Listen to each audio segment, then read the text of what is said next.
Hey Villa fam, you're back with Two Village Girls for another episode of Honest Conversations. I'm Serena.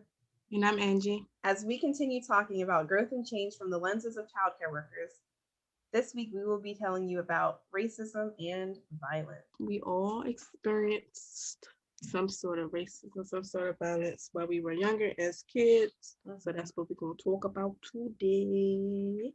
Yeah. So the first thing we'll talk about is why this is important. It's important really because children are being exposed to like these unwanted behaviors at such a young age. Whether it's drugs, sex, violence, racism, discrimination, just all kinds of different things, either in their environment, their community, on television. It's out there. And it's important to understand that these are things we've become desensitized to, but kids really shouldn't be desensitized to like trauma and these horrific things that are going on in the world. It shouldn't be something we accept as just like the status quo. Yeah, I agree. And like Serena said, like they're exposed to this unwanted behavior, and it's everywhere. So it's really not like you can hide it from them. Like you have to just teach them, let them understand everything because they're gonna see it one way or another. Absolutely. And in teaching them and talking about these things, it hopefully will keep our youth safe. That's the ultimate goal in anything, is just to make sure our kids are safe. They come out of it strong, alive, healthy. Yeah, we just want our babies to be safe. So. Yeah. So let's jump into racism first, Angie. So I always say that with kids and racism, I feel like it's always taught, is always something that they learn from somebody else or something that a parent has taught them or something that somebody in their family has taught them. It's never like they pop out the womb and like, I don't like that person because their skin is different. It's nothing like that because they had to learn to be like that. Like you don't just come out just hating stuff. Absolutely. I had a kid I worked with, and we had actually talked about racism in relation to this past election. And the kid felt comfortable enough to say, well, I don't like Black people, and didn't understand why saying that was offensive or a bad thing. And I had to sit the kid down and explain to them that that's a very big, bold statement to make, especially if we don't understand what we're talking about and why like people are getting their feelings hurt because of it, especially saying it around other kids. These are things that kids pick up on before they even understand it. That's how much of a learned behavior it is. Yeah, that's true. They don't even understand what they're doing before. That's why it's important to like mind what you say in front of your kids and how you're teaching them, because if they're hearing these negative things and not understanding it, but they look up to you as a parent, in kids' eyes for the most part, their grown-ups, their parents aren't going to like steer them wrong. Right. So it's important to know that learning about race or teaching about race does not promote racism, because our differences are what makes everyone unique. And it's important to embrace everyone in different cultures, ethnicities, because we all bring something cool to the table. A lot of people talk about the best way to end racism is just to ignore it, but doing that doesn't stop like maltreatment of certain races, certain colors. It basically just brushes it under the rug. It minimizes the oppressed experience. So it's important to teach kids that our differences are all good things, that we can learn from each other. Ultimately, our goal is for our kids to grow up in a loving, positive environment. And it has to start with teaching them to be loving and positive. Yep. That's what we want. We want to teach our kids to be loving, be positive, supportive, uplifting, all of those things. Absolutely. But yeah, the next thing we want to talk about is violence. And violence is really everywhere. Like everywhere you look, turn, there's something going on. Sometimes you just can't get away from it. Sometimes you have to teach your children about it, how to handle themselves when they get older and they're out by themselves, like teaching them how to be like aware of everything that's going around. I think the best example for that is from the movie The Hate You Give. I love that movie. If you haven't seen it, Villa fam, check it out. But in that movie, the main character Star is in a car with her friend driving, and they get pulled over, and she's nervous, but he's not really nervous, and they ask him to step out of the car. And when he steps out of the car, he like leans in to get like a hairbrush or something. And as he pulls out his hairbrush, he gets shot. And that's her first experience with like violence in her community. And it shows her just how aware she needs to be of what she's doing, who she's around. Mhm. Those kinds of things, they can happen at any moment, and they tend to happen more to people of color. So teaching your children how to be aware of their environment and what they're doing around certain people is important.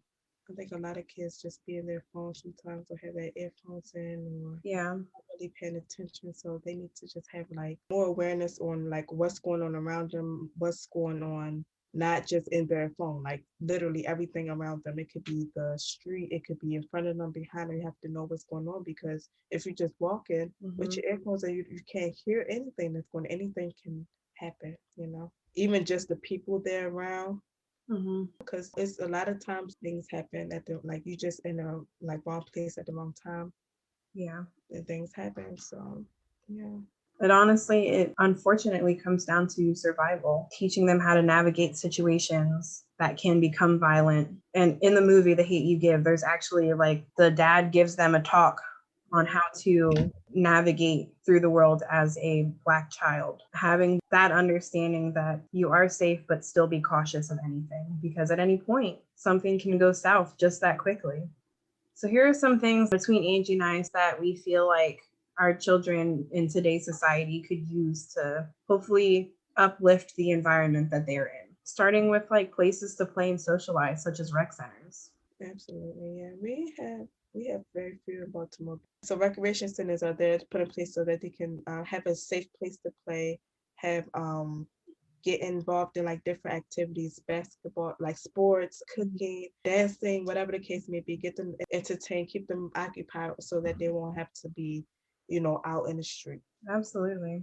Usually in these centers, these are people their age. It decreases the chances of them getting mixed in with like the wrong like adults and like bad influences, especially at a young age. Mm-hmm. Because they get out baby show, but it's okay. Yeah, so the next thing we think our children need is basically like safety classes and self defense classes. And basically, just this helps them when they're out in public. Like we say, anything can happen. So it helps them when they're out in public to be able to protect themselves. I think self defense is very important, to be honest, because without fight or flight system, if we ain't ready to fight, we just gonna be frozen. Absolutely. It gives them more control over their body and mind. It gives them more confidence in themselves and their abilities. Plus, it's always good to know just being prepared. It gives them good preparedness. And finally, just like a community of inclusion. I feel like the ultimate goal is for us to all live in peace, but that means for the entire world to accept everyone. And in order to do that, there needs to be an awareness that there is someone that's not being included and making an effort, a conscious effort to bring the community together. Now, that's a lot easier said than done, but it's possible if a community is willing to work together. Hmm. Absolutely. So every now and then, Angie and I like to let you guys know things we've experienced. So yeah, let's get into some racist or violent experiences we've had as kids, and let the Villa fam know how it's affected us growing up. Mm, I haven't had really too many racist like experience this. So I'll just do my violent experience because I live in Baltimore. A lot of things happen here. Really, from my childhood, I know there was a lot of like drug abuse. I seen a lot of drugs in my neighborhood, a lot of gangs in my neighborhood. Basically, those were really about it, like in my neighborhood. But in like the school system, I still take bullying as violence. Still, it Yeah, was just a lot of bullying in my school system. Also sexual abuse in my school system too. Like a lot of those sexual encounters that we talked about in before podcast, those happen in the school system as well. So a lot of things I learned was like when I'm out in public, like when I see things and walk around and just going to like point A to point B and seeing things for real. wow. But it's everywhere. Like in my neighborhood, like you go in corners, you just see a bunch of addicts or like alcoholics and stuff like that. Drugs and alcohol definitely been like a big like influence in my life because of my mom and my dad was using them and gang violence too. I'm pretty sure I said this before, like nobody still haven't taught anything, like we just still just see. We don't learn Yeah, about the drugs, and we don't learn about the alcohol, we don't learn about the gangs and why they're bad or whatever the case may be. We just learn that those are the things that we need to stay away from. Mm-hmm. Don't do drugs, kids, or how to like handle it if we see it or if we in those situations, like peer pressure situations. Mm-hmm.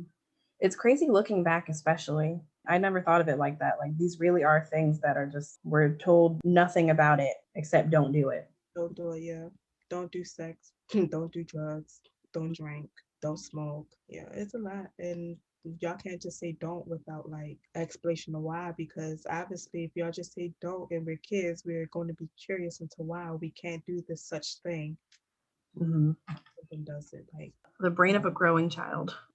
yeah. Say those different things like as a child. For me, it just wants me to have like be able to raise my kids in a different environment.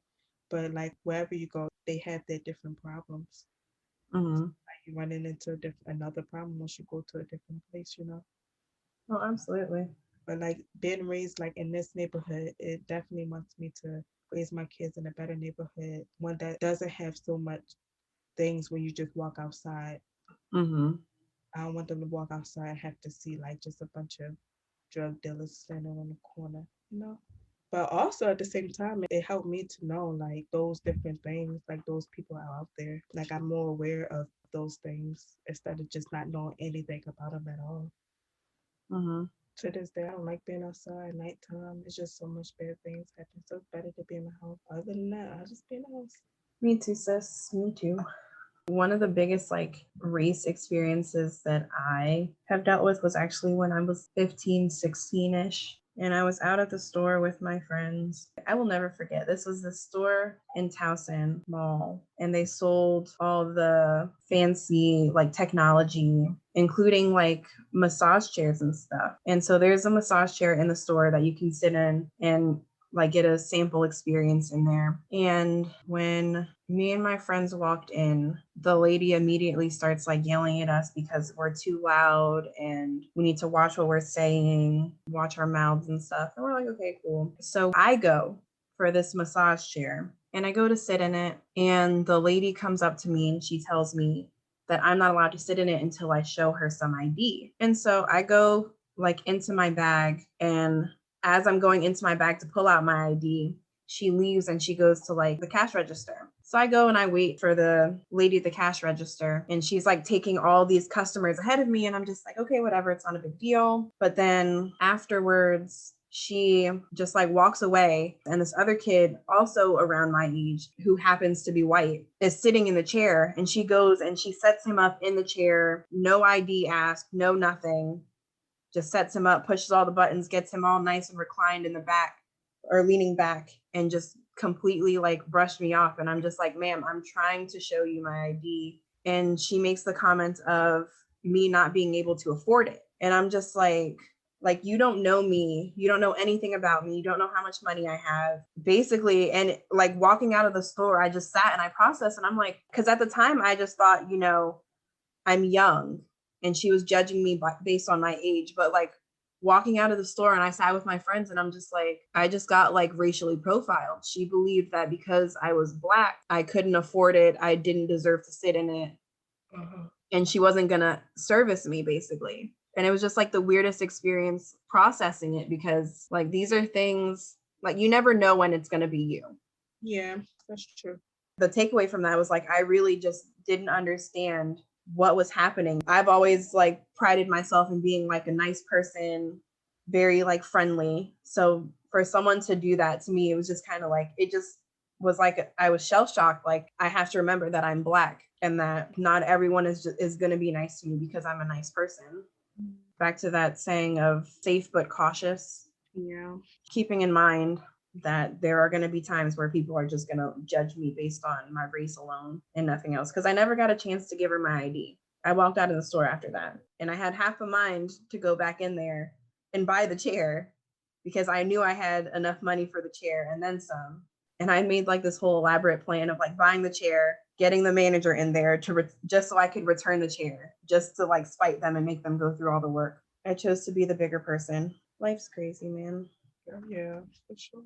Also, that store that the store in that mall, they closed it down. Oh, true. So they got what they deserved in the long run.